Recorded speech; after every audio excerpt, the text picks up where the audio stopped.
Article 51A fundamental duties-க்கான shortcuts பார்க்கணும். A. Abide anthem, national flag and national anthem எப்பவுமே respect பண்ணணும். B.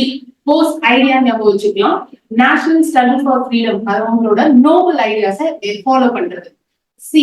Care, sovereignty, unity and integrity of India-வை uphold and protect பண்ணணும். Care அப்படிங்கிறது பேணி காத்தல், இறையாண்மை, ஒற்றுமை மற்றும் ஒருமைப்பாடை பேணி காத்தல் வேண்டும். D.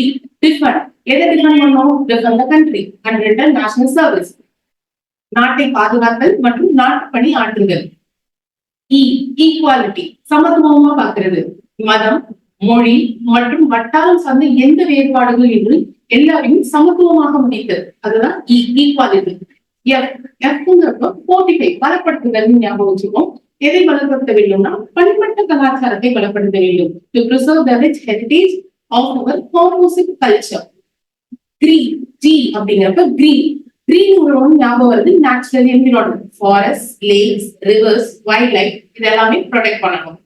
Humanism, to develop scientific temper and humanism, அறிவிலார்ந்த உள்பாங்கு மற்றும் மனித நேயத்தை வளர்த்து கொள்ள வேண்டும்.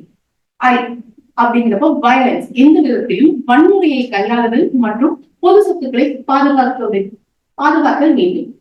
ஜே. ஜித்தன், எத்தனைக்கு எத்தன் ஜித்தனுக்கு ஜித்தன் இருப்பான்னு சொல்லுவாங்க. இப்ப ஜித்தனுங்கிறது எல்லா ஸ்பியரிலும் நல்லா இருக்கவங்கன்னு அர்த்தம். So excellence in all spheres of individual. கே அப்படிங்கிறப்ப kids age of 6 to 14 years இருக்கவங்களுக்கு அடிப்படை கல்வியை கொடுக்க வேண்டும்.